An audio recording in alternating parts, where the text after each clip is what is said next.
She died alone in a hospital hallway at 4:47 a.m. No family, no one holding her hand, just the orphan girl she took in, crying on the cold floor. Where were her 3 sons? The boys she sacrificed everything for. One was in Dubai, on a yacht, buying his girlfriend a 2 million naira bag. Another was at a spa, too busy to answer his dying mother's call. The third one, he read her text, "Please come, I'm dying," and deleted it. 1 week later, at her funeral, they showed up. Designer suits, luxury cars. But this is just the beginning. Because what happened next will make you believe in karma.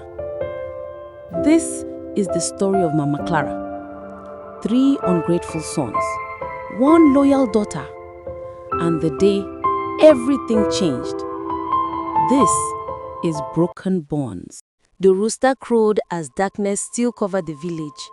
A single kerosene lamp flickered in a small room where Mama Clara, 55 years old with tired eyes but a gentle smile, tied her wrapper around her waist.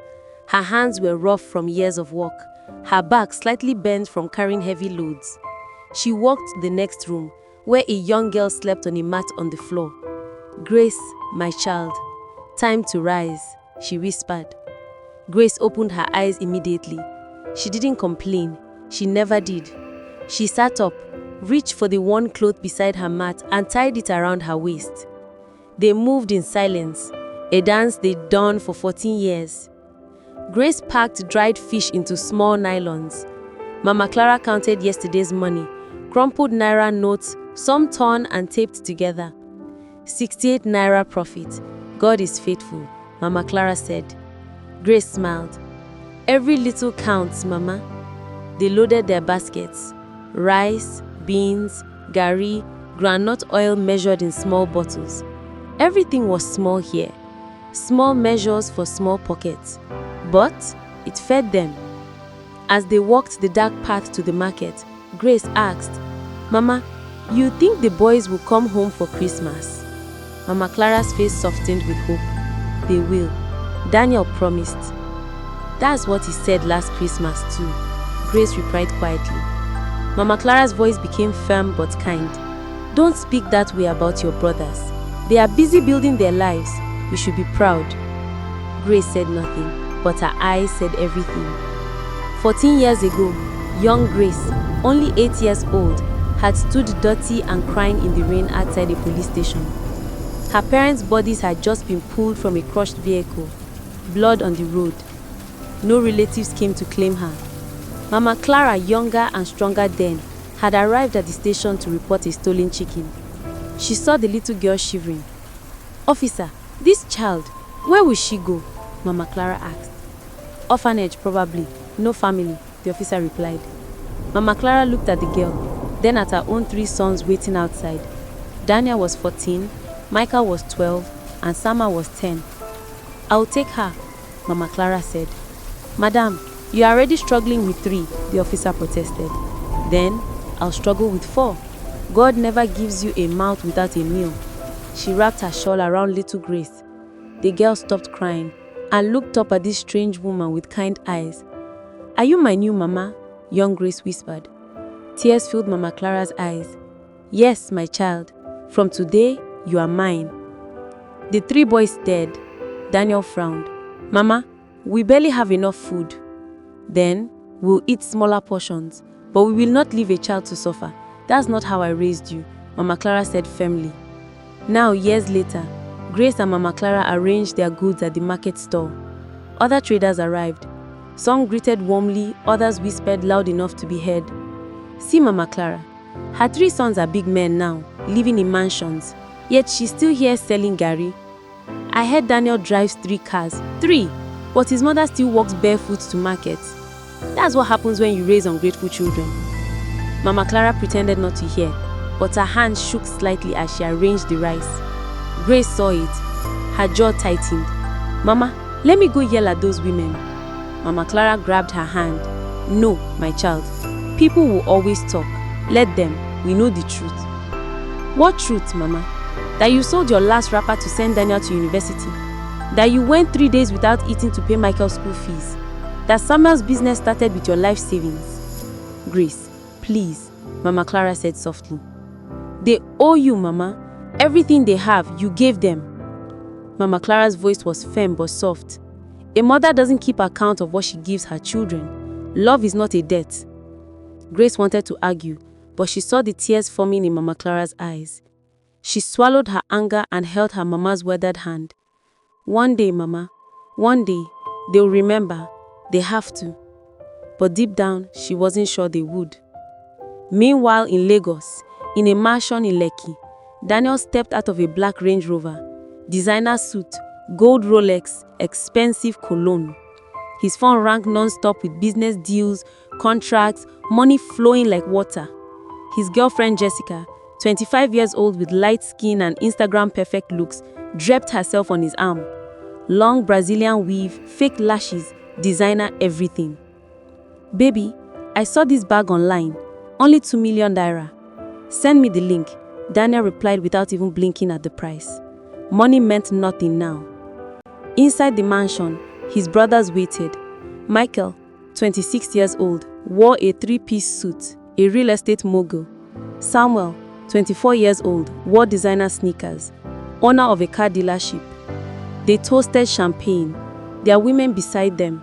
Priscilla was Michael's girl, a social media influencer with 300,000 followers. Diamond was Samuel's woman, a video vixen with lips pumped with filler. Brothers, we've made it. From village boys to millionaires, Michael announced. Remember when we used to share one plate of food? Samuel laughed. They all laughed, but it wasn't a warm laugh. It was the laugh of men trying to forget where they came from. Daniel's phone buzzed. A message from Mama Clara appeared on the screen. My son, just checking if you are well. We miss you. Grace and I are praying for you. Love, Mama. He read it, frowned, and deleted it. Jessica looked over his shoulder. Who's that? Grace? Is that your ex? Daniel shifted uncomfortably. No, just someone from back home. Well, tell them to stop texting my man, Jessica said firmly. He didn't reply to his mother.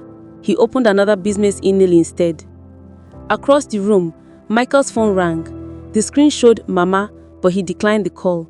Priscilla was showing him her YouTube video with 50,000 views already. Diamond was Samuel's woman, a video vixen with lips pumped with filler. A message from Grace vibrated on his phone. Brother Samuel, Mama is asking about you. Please call her back when you can. He deleted it without listening to the end. The champagne flowed, the music played, the women laughed. And back in the village, in a dark room lit by kerosene lamp, Mama Clara stared at her phone. The message showed, delivered, not read. 3 months later, during the Christmas season, the village buzzed with excitement. Mama Clara's sons are coming home! The word spread like wildfire. Grace helped Mama Clara cook jollof rice, fried chicken they'd saved for weeks to buy, chin-chin, zobo drink. Mama Clara's eyes sparkled with hope. Grace, make sure the living room is clean. My boys are coming, Mama Clara said excitedly. Grace forced a smile. Yes, Mama. She swept, arranged the old furniture, hung new curtains. They were cheap ones from the market, but clean. Evening came. Car horns echoed loudly. 3 expensive cars rolled into the village like tanks. Dust flew. Children ran after them, screaming. Villagers came out to stare. The cars stopped outside Mama Clara's small compound. Doors opened. Daniel, Michael, and Samuel stepped out looking like kings. Sunglasses, designer clothes, expensive watches catching the sunlight. Behind them, their women emerged. Jessica wore a skin-tight dress that barely covered anything. Priscilla wore high heels that sank into the village sand. Diamond chewed gum loudly, staring at everything with disgust. Jessica waved her hand in front of her face. Oh, what's that smell? Is that goat poop? Priscilla took selfies. This place is so rustic, perfect for my staying grounded content. Diamond complained loudly. There's no network here. How am I supposed to post? Mama Clara rushed out, her face glowing with joy, tears streaming down her cheeks. My sons, you came!" She tried to hug Daniel. He stepped back slightly. "Mama, careful, this suit cost 500,000 naira, Daniel said. Her hands froze in mid-air. Her smile faltered for just a second. Then she forced it back. "Come inside. Come, I cooked your favorite foods," Mama Clara said warmly. Grace stood in the doorway. "Welcome home, brothers." They barely looked at her. "Grace, you're still here," Michael said flatly. "This is my home," Grace replied. Samuel spoke loud enough for her to hear. "I thought you would have married and left by now." The women laughed. Grace's fists clenched, but Mama Clara touched her shoulder. "Go bring the drinks, my child." They sat to eat. Mama Clara served them with shaking hands, excitement and old age making her movement slower. The sons barely touched the food. "Mama, this rice is too oily," Daniel complained. "I'm used to Italian cuisine now. Nigerian food is too heavy," Michael added. "You got Coke? This Zobo is too local," Samuel said dismissively. Each word was a knife. Mama Clara's smile got smaller and smaller. Grace brought more food and placed it in front of them. Jessica looked at Grace's hands with disgust. "Ew, her nails are dirty. Can she even serve food?" Grace's voice was tight. "My hands are clean. I just came from the farm." "The farm?" Jessica laughed. "So you're literally a farm girl. Daniel, your sister is a farmer." Daniel looked uncomfortable. "She's not exactly my sister." Mama Clara's voice became firm. "She is your sister. I raised her. She is family." Priscilla whispered to Michael, but loud enough for him to hear. "Babe, is she adopted or something?" "It's complicated. Let's not talk about it," Michael muttered. Grace walked away before they could see her tears. Later that night, Mama Clara tried to talk to her sons, asking about their lives, their businesses, their plans. They answered in short sentences, distracted by their phones. "Daniel, I'm so proud of you. You're doing so well," Mama Clara said warmly. Daniel responded without looking up. "Michael, I heard you built houses in Lekki. That's wonderful." "Yeah," Micah replied, scrolling through Instagram. "Samuel, your car business is growing. God is good." "Can we talk tomorrow, Mama? I'm tired," Samuel said dismissively. She kept smiling, but her eyes were breaking. 2 days later, the village hosted a New Year celebration with dancing, music, and food. Everyone came. Mama Clara dressed in her best clothes, still old, but clean and pressed. Grace helped her tie her headscarf. "Today, I'll dance with my sons. Everyone will see my blessings," Mama Clara said happily. They arrived at the celebration. The whole village was there. When Daniel, Michael, and Samuel arrived in their expensive cars, the crowd parted like the Red Sea. "The rich sons, the big men, our village celebrities," people shouted. They walked in like kings, their women strutting beside them. People took photos. Mama Clara approached excitedly. "My sons, come, let's take a family photo." Daniel looked around nervously. "Mama, not now. Just one photo." "Grace, come," Mama Clara insisted. Grace hesitantly joined. They stood together. Mama Clara in her old but clean clothes, Grace in her simple dress, the three sons in designer everything, and their women in expensive outfits. The photographer lifted his camera and the flash went off. Jessica looked at the photo on the camera screen. Wait, delete that. We look too mixed." Priscilla agreed.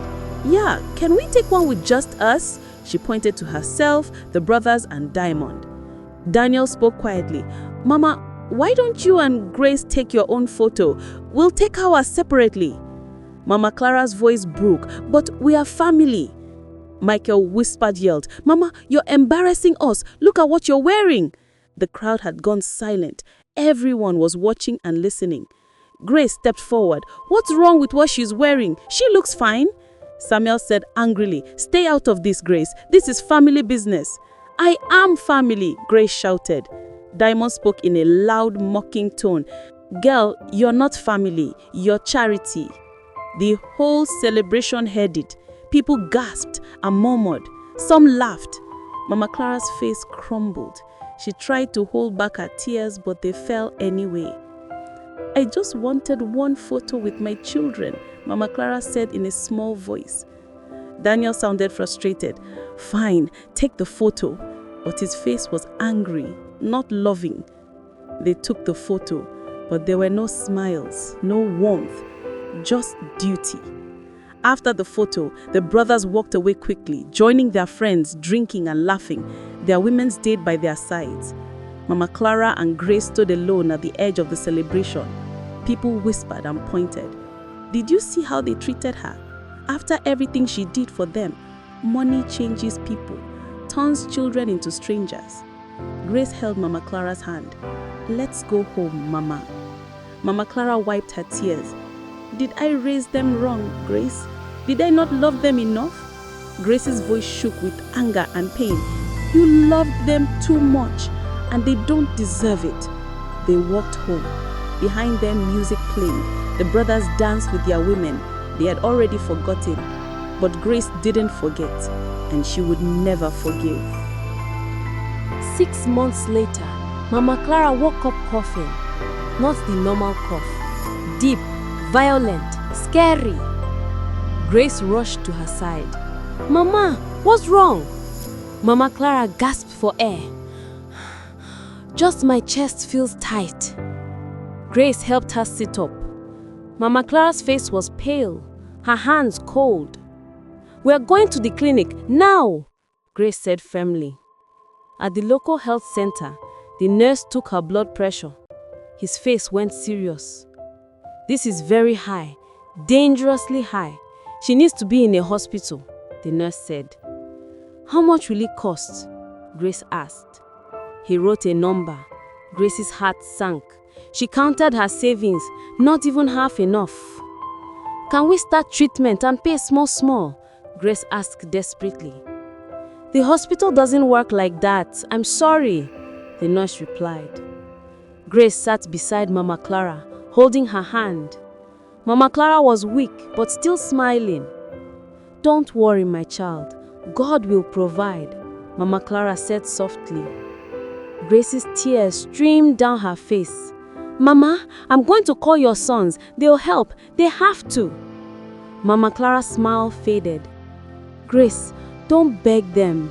I don't want you to suffer rejection. They are your sons, Mama. Their mother is sick. Of course they'll help," Grace said, trying to convince herself as much as Mama Clara. Grace dialed Daniel's number with shaking hands. It rang and rang. Finally, he answered. "Hello?" Daniel's voice sounded annoyed. "Daniel, thank God. It's Grace. Listen, Mama is very sick and we are at the hospital and..." Daniel interrupted. "Grace, how did you get this number?" "Mama gave it to me. Please listen. Her blood pressure is..." Jessica's voice came loud in the background. "Babe, who is that? We're supposed to be on vacation. Hang up." "Grace, I'm in Dubai right now, on holiday. Can this wait?" Daniel said casually. Grace's voice broke. "Wait! Daniel, your mother might die." "Don't be dramatic. She's always complaining about something. Just take her to the local clinic." "We're at the clinic. They said she needs real hospital care. She needs money. Please." "How much?" Daniel asked. Grace told him. Silence followed. "That's a lot. Why don't you people ever save money? Always living hand to mouth," Daniel said judgmentally. "Because she spent everything on you, on your school fees, on your business capital. She has nothing because she gave everything to you," Grace shouted. Jessica's voice got louder. "Daniel, the jet ski, they're waiting." "Grace, I'll send something when I get back to Nigeria. Next week maybe. I have to go." "Daniel, please don't hang up." Click. He was gone. Grace stared at the phone, shaking. Next week. She might not have next week. She called Michael next. The phone rang longer this time. "Hello?" Michael answered. "Michael, thank God. It's Grace. Mama Clara is very sick and..." "Grace?" What Grace? Grace paused, hurt. Grace, the girl who grew up with you, your sister. Oh, that Grace. What do you want? His tone was cold, like she was a stranger or a beggar. Mama is in the hospital. She's really sick. She needs... Let me stop you right there. I just spent 40 million naira on Priscilla's boutique opening. My funds are tied up, Michael said dismissively. 40 million for a boutique, but you can't help your own mother? Grace asked in disbelief. Priscilla's voice came from the background. Babe, come see the flowers they delivered. 10,000 roses. It's perfect for my Instagram story. Grace, tell Mama to take it easy. Rest, drink water. All this money talk is just stress. She needs to relax. She's dying, Grace screamed. Don't shout at me. You know what? I'm tired of this village drama. Every month is something. Tell Mama I said sorry, but I can't help right now. Michael, please. Goodbye, Grace. Click. He was gone. Grace dropped the phone. Her hands shook so badly she could barely hold it. She tried Samuel next. The number didn't even ring, straight to voicemail. The number you are trying to reach is not available. Please try again later. She tried again, voicemail. Again, voicemail. She sent a text. Brother Samuel, it's Grace. Urgent. Mama Clara is in the hospital. She's very sick. Please call back immediately. Minutes passed. No response. She sent another message. Please, I'm begging you. She needs help. 1 hour passed. Her phone buzzed. A message from Samuel. She opened it with hope in her heart. The message read, Grace, stop calling me. I'm not your ATM machine. Tell that woman to go to the village herbalist or something. Don't disturb me again. She read it once, twice, 3 times. That woman. He called his own mother that woman. She wanted to throw the phone. She wanted to scream. But Mama Clara was watching her from the hospital bed, weak and hoping. What did they say, my child? Mama Clara asked weakly. I forced a smile through my tears. They said they'll send the money soon.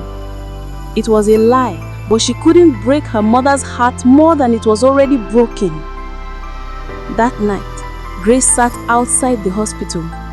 Stars above, mosquitoes buzzing. She had nowhere to go, no money for transport back to the village. She counted the money she had, enough for maybe 2 days of Mama's hospital stay. Then what? She looked up at the sky.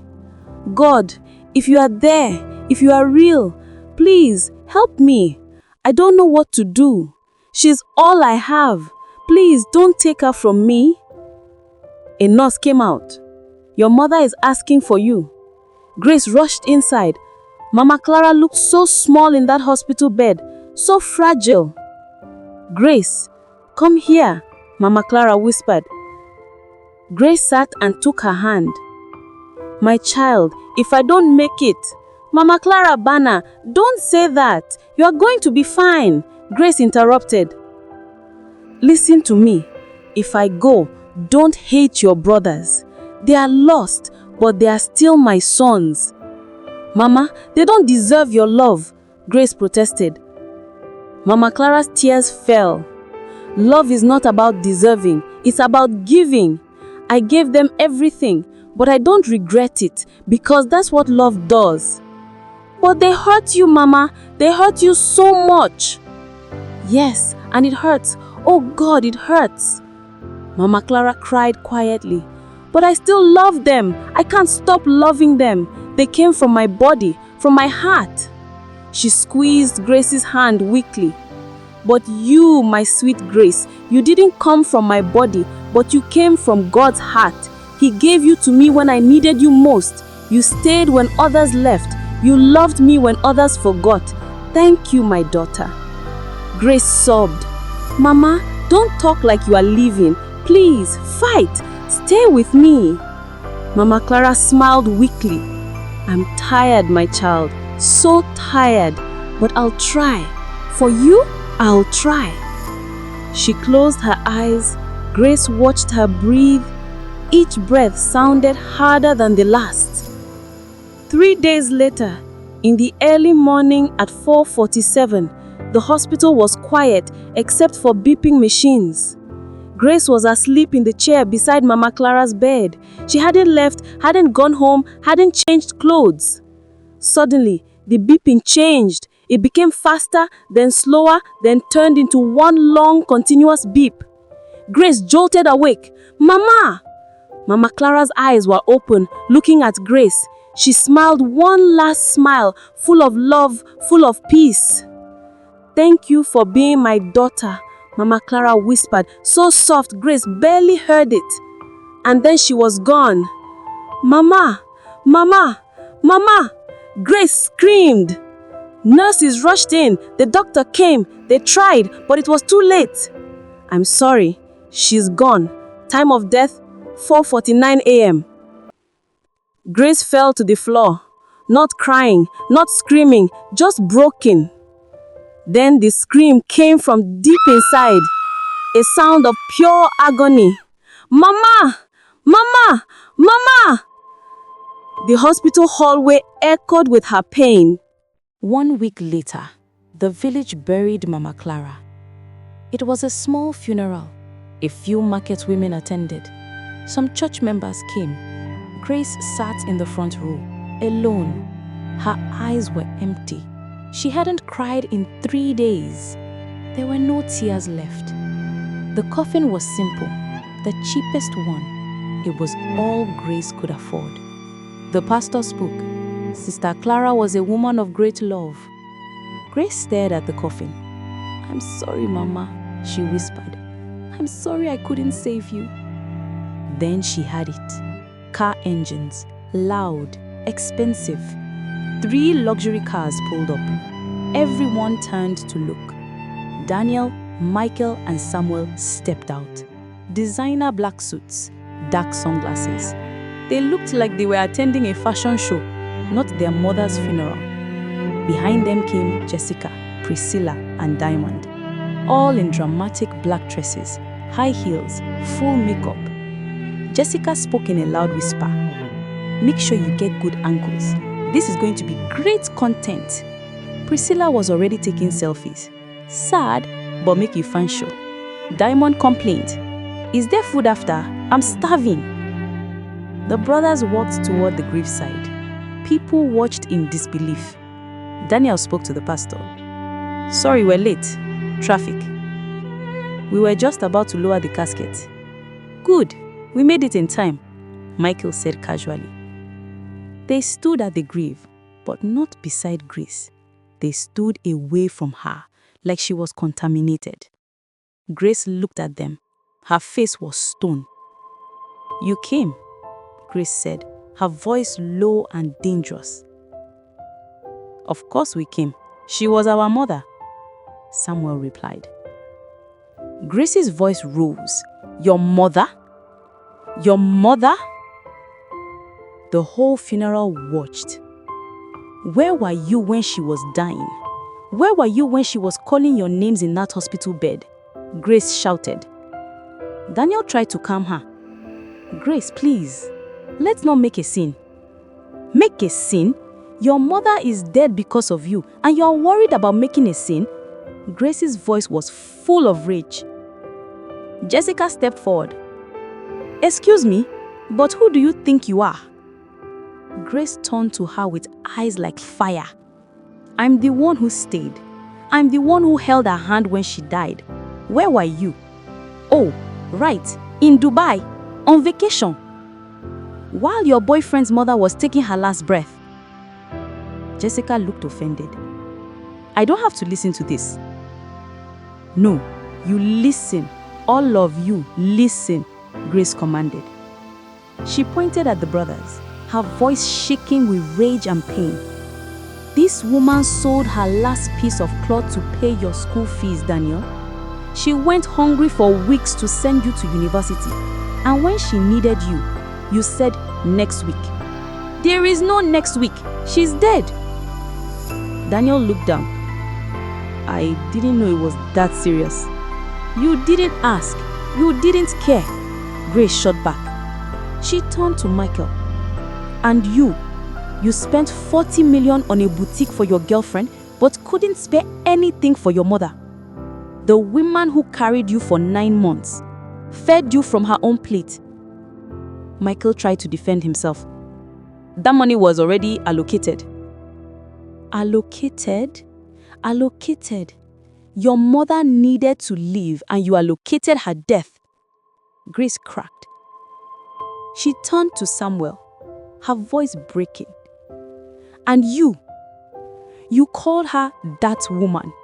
Your mother, the woman who gave you life, that woman. Samuel became defensive. I was busy. Busy? Too busy to save your mother's life? What were you so busy doing? Buying gold chains? Taking your girlfriend to expensive restaurants? While Mama Clara was dying alone? The brothers said nothing. Their women looked uncomfortable. The funeral attendees were crying. Grace's voice broke down now, tears finally coming.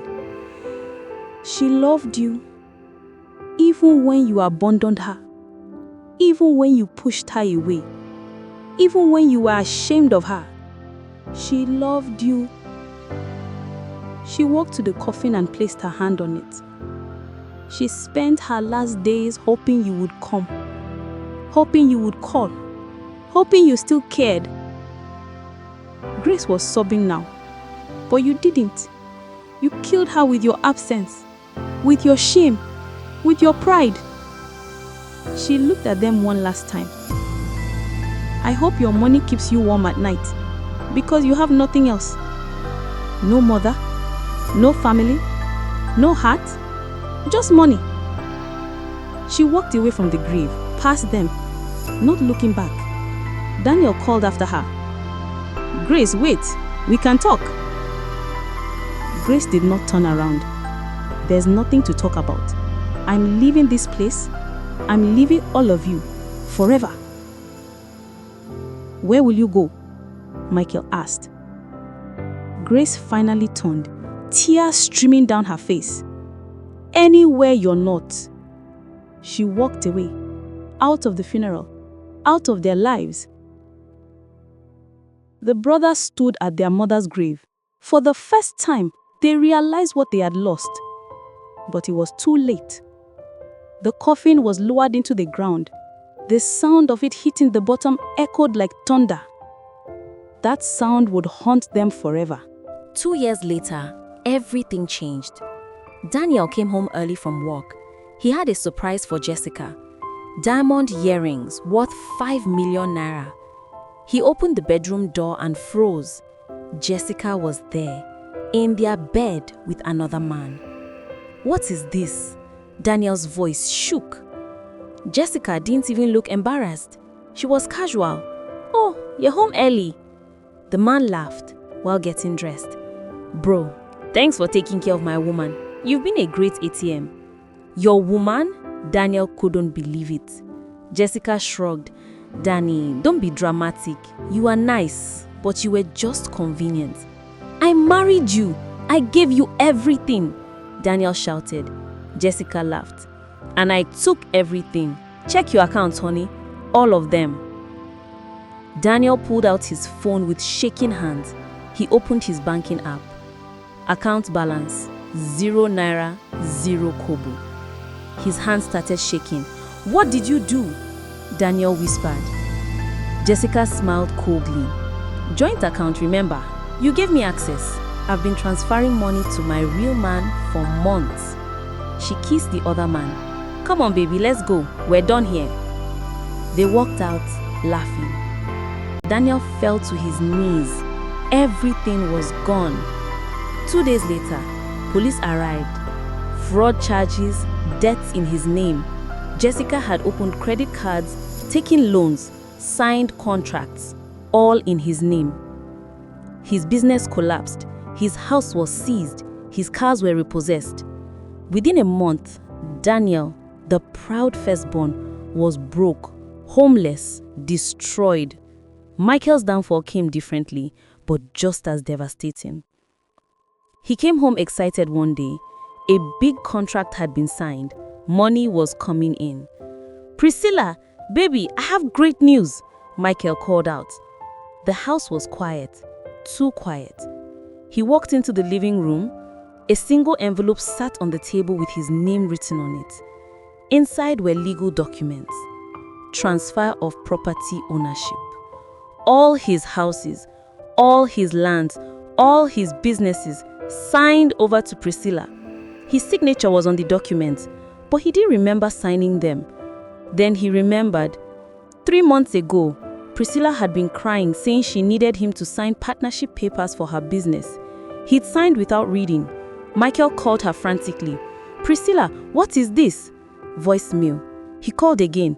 "The number you are trying to reach is no longer in service." She was gone, with everything. His lawyer looked at the documents and shook his head. "I'm sorry, sir. Your signature is here. It's legal. She owns everything now." "But she can't. I worked for this. I built this." Michael protested desperately. "You also signed it away," the lawyer replied. Within weeks, Michael was evicted from his own house, his own office, his own life. He had nothing. Samuel's downfall was the ugliest of all. Diamond had introduced him to her friends, party lifestyle, clubs every night, drugs. "Baby, everyone does it, just to relax. You're rich, you can afford it," Diamond had told him. First it was marijuana, then cocaine, then harder stuff. He was addicted within months. His judgment went. Diamond convinced him to gamble. "My cousin has insider information on betting. You can double your money," she said with excitement. He bet and lost. He bet more to win back what he had lost. He lost even more. One night, desperate, high and stupid, he signed over his car dealership as collateral for a guaranteed investment deal. The deal was fake. The people disappeared. His dealership was seized by the bank. Diamond disappeared the same night. He tried to call her, blocked on everything. He went to her apartment, empty. She was gone. He was alone, addicted, broken.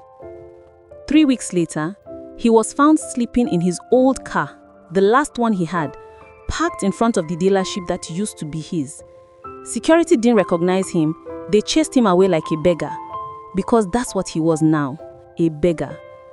6 months later, in a small, dirty room, in a cheap area with peeling paint, one mattress on the floor, and a shared toilet down the hall, Daniel sat on the mattress. His expensive suit was now wrinkled and stained.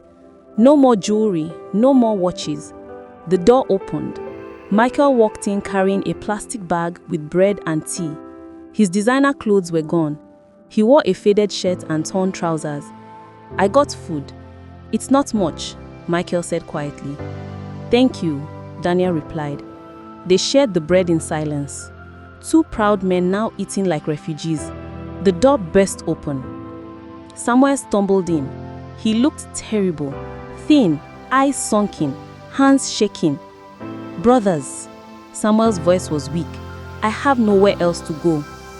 They looked at him, no judgment. They were all in the same hell now. "Come, sit," Daniel said. Samuel sat. They shared the last piece of bread, 3 ways. Long silence filled the room. "How did we get here?" Michael asked. "We chose money over family. We chose women over our mother," Samuel added. Another long silence. Then Samuel broke down crying. "She called me. Did you know that? Mama called me the day before she died. I didn't answer. I was with Diamond at a club. I saw her calling and I pressed decline."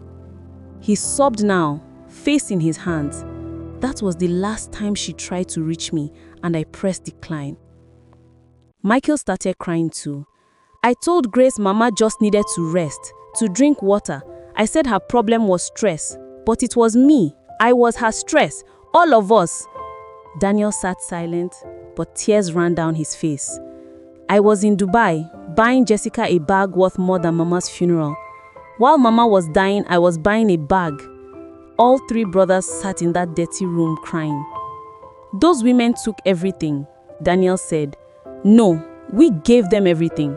We chose them over Mama, over Grace, Michael corrected. Grace, where is she now? Samuel asked. I don't know. After the funeral, she disappeared, changed her number. Nobody knows where she went. Daniel replied. Can we blame her? We treated her like trash. We treated Mama like trash.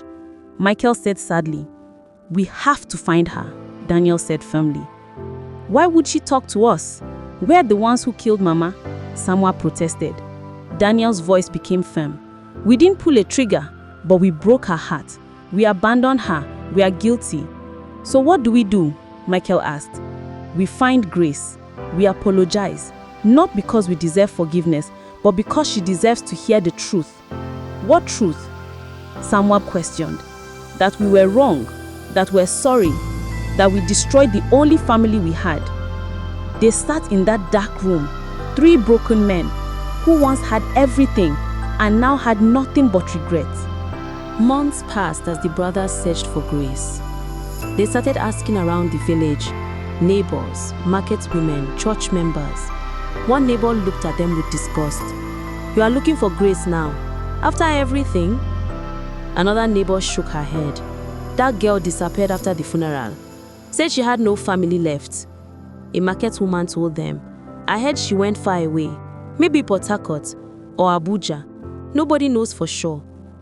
They traveled by cheap buses now, no more luxury cars. They slept in bus stations. They begged for transport money. People who used to bow to them now laughed at them. A street vendor recognized them. Aren't you those big boys? Chiefs, what happened? They didn't answer. They kept searching. They checked hospitals, schools, churches.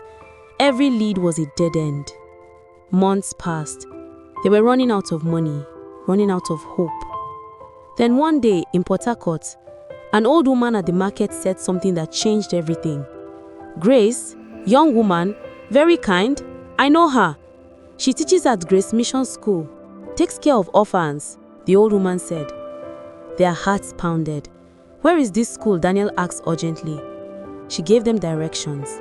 They walked for hours. They couldn't afford a taxi. They walked in the hot sun, their feet blistering. Finally, they saw it. A small school. Children were playing in the yard. Laughter filled the air. Joy everywhere. And there she was, Grace. She was sitting under a tree, braiding a little girl's hair. She was thinner than before. She looked older, but there was peace on her face. Something they had never seen before. She looked up and saw them. Her face didn't change. No shock, no anger, just tired recognition. Grace stood slowly. The little girl ran inside with the other children. The brothers approached. They looked terrible. Thin, poor, broken. I wondered when you'd come, Grace said calmly. Daniel started to speak. Grace held up her hand. Save it. I know why you're here. You lost everything. The women left. You have nothing. So now you remember the family you threw away. They looked down, ashamed. Michael spoke up. It's true. We lost everything. But that's not why we are here. Then why? Grace asked. Samuel answered honestly. Nothing. We came to tell you the truth. To say what we should have said years ago. Grace crossed her arms. I'm listening. Daniel stepped forward, his voice breaking. We killed our mother. Grace's eyes widened slightly. Daniel continued. Not with our hands, but with our pride, our shame, our selfishness. We killed her. Michael added, You called us, begged us, told us she was dying, and we chose parties over her, money over her, women over her. Samuel's voice cracked. I called her that woman, my own mother. I declined her last call, Grace, and I pressed decline. Tears streamed down their faces now. Daniel went on. You stayed. When we left, you stayed. You held her hand. You loved her. You were more her child than we ever were. Grace's voice was cold. So now you want forgiveness? You want me to say it's okay? So you can feel better? No. We don't deserve forgiveness. We know that, Michael said quietly. Then what do you want? Grace demanded. Samuel answered honestly. Nothing. We came to say we're sorry. Not for us. For Mama. Because she would have wanted us to. Silence fell between them. A little girl ran out from the school building. Sister Grace, look what I drew, the little girl called out excitedly. She held up a drawing of a woman and a girl holding hands. Is you a Mama? The Mama you told us about, the little girl said proudly. Grace smiled sadly and took the drawing. The little girl noticed the brothers. Sister Grace, are these your brothers? Grace looked at them, long and hard. Go inside, sweetheart. I'll be there soon, Grace told the girl gently. The girl skipped away. Grace turned back to the brothers. See that child? She's an orphan. Parents died in an accident. Nobody wanted her, so I took her in, because that's what Mama taught me. She walked closer to them. Mama's last words to me were, don't hate them, they are just lost. Even dying, she defended you, loved you, prayed for you. Daniel cried, we don't deserve that love. No, you don't. But Mama gave it anyway, because that's who she was. Michael spoke softly. Grace, we are not asking you to forgive us. We just wanted you to know the truth. We were wrong. We destroyed the best thing we ever had. Yes, you did, Grace agreed. She turned away and stared at the school. I spent 2 years hating you. It ate me alive. I couldn't sleep, couldn't eat. Every time I closed my eyes, I saw Mama dying, alone, calling for you. We are so sorry, Samuel whispered. Grace continued. But you know what? I realized hate was killing me, not you. I was the one suffering. So I let it go. Not for you, for Mama, for her memory. She turned back to face them. Mama would want me to help you. Even now, her love will not let me turn you completely away. Hope flickered in their eyes. But I'm not Mama. I won't feed your pride. I won't make it easy, Grace said firmly. Tell us what to do. Anything, Daniel pleaded. There's a palm oil processing factory 30 minutes from here. Hard labor, small pay. I know the owner. I'll get you jobs. We'll do it, Michael agreed immediately. You'll sleep in workers' quarters. You'll eat what workers eat. You'll start from the bottom. Yes, we accept, Samuel said. Every weekend you'll come here to this school. You'll clean classrooms, fix broken chairs, play with orphans, serve these children the way you should have served Mama. We will, Daniel promised. And every month, every single month, we'll visit Mama's grave together. You'll kneel at that grave and tell her what you've learned until the day you die. All three brothers spoke together. We promise. I don't trust your promises. I trust actions. Work first, redemption later. Maybe in a few years, we can talk about forgiveness. Thank you, Grace, Michael said quietly. Don't thank me. Thank Mama. Even from the grave, she's protecting you. I'm just the messenger. She walked back towards the school, then stopped. One more thing. Those women who destroyed you, they didn't destroy you. You destroyed yourselves. You chose money over character, pride over family, lust over love. The women just showed you what you already were. The brothers stood in silence, receiving the truth like medicine, bitter but necessary. If you are serious about change, prove it, not with words, with years, with service, with humility. She walked into the school. The brothers stood there, broken men given a chance they didn't deserve but desperately needed. Daniel spoke first. "Brothers, this is our second chance." "Our only chance," Michael corrected. "Then we better not waste it," Samuel said with determination. They walked away from the school, heading towards the palm oil factory. Their steps were slow but purposeful. For the first time in years, they weren't running away from their problems. They were walking towards their redemption. The sun set behind them, casting long shadows on the dusty road. 3 men who had everything and lost it all, now learning what truly matters. The journey would be long, the work would be hard, the shame would follow them, but they would walk it, because this time they had no choice. And somewhere in that school behind them, Grace watched from the window. Tears in her eyes, not tears of joy, not yet, but tears of hope. Maybe, just maybe, people could change. Maybe, just maybe, love could win. But time will tell. Time always does. 5 years later, a beautiful building stood in the village where Mama Clara used to sell provisions.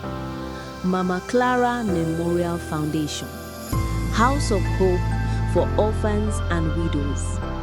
Grand opening day. The whole village attended. Grace, now 32, stood at the podium, confident and peaceful. Beside her, the little girl from years ago, now a teenager.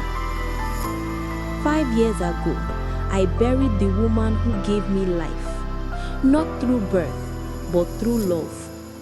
Mama Clara taught me that family isn't about blood. It's about who stays when the world walks away. She paused. This foundation is her legacy. Free school for orphans, medical clinic for the poor, skills training for widows. Everything Mama Clara stood for. Behind her, 3 men stood dressed simply, faces aged but peaceful, humble. Daniel, Michael, Samuel. Thin, hands rough from work, no more jewelry, no more pride. This foundation was built by 3 men who learned the hard way what matters in life. They lost everything, but in losing, they found something more valuable: humility, purpose, and redemption. The brother stepped forward.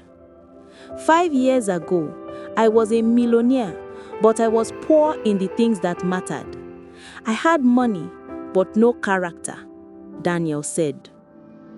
I chose a woman who loved my wallet over the woman who loved my heart. I lost my mother, but I'm trying every day to honor her memory, Michael added. I'm a recovering addict. I destroyed myself, but this foundation gives me purpose. Every child we help, I see Mama smile. Every widow we feed, I see Mama's hands, Samuel said. They cut the ribbon together, Grace and the 3 brothers side by side. Applause erupted, tears flowed, healing happened. Later that evening, they stood at Mama Clara's grave, the 5 of them. The grave was beautiful now. Flowers covered it, a proper headstone. The inscription, Mama Clara. She loved without limits. She gave without counting. She forgave without conditions. Rest in power. Daniel knelt. Mama, we built something for you. It's not enough. It will never be enough, but it's a start. Michael knelt. We learned too late that money means nothing without love, that success means nothing without family. Samuel knelt. Thank you for teaching us, even though we didn't listen till it was too late. Grace placed flowers, tears streaming. Mama, your sons have changed, not because they wanted to, but because life humbled them, just like you always said it would. She looked at the brothers. Mama forgave you before she died. I had her pray for you with her last breath. She said, God, open their eyes, let them see, let them learn, let them come back home. All three cried. It took 5 years, but I forgive you too. Not for you, for her, and for me, because holding hate was killing me the way your rejection killed her. Thank you, sister, Daniel said, voice breaking. She nodded. But forgiveness doesn't mean forgetting. Every time you look at that foundation, remember the woman who built you, but you broke. Every child you help, remember the mother you failed. Let that drive you to be better. Every day, for the rest of our lives, Michael promised. The teenage girl spoke up. Sister Grace, should I read the poem now? Yes, dear. The girl unfolded a paper and read. She loved with hands that bled, fed mouths that never thanked her, carried burdens that broke her back, but never broke her spirit. They took and took and took, until her hands were empty, her back was bent, her heart was done. But love doesn't die with the body.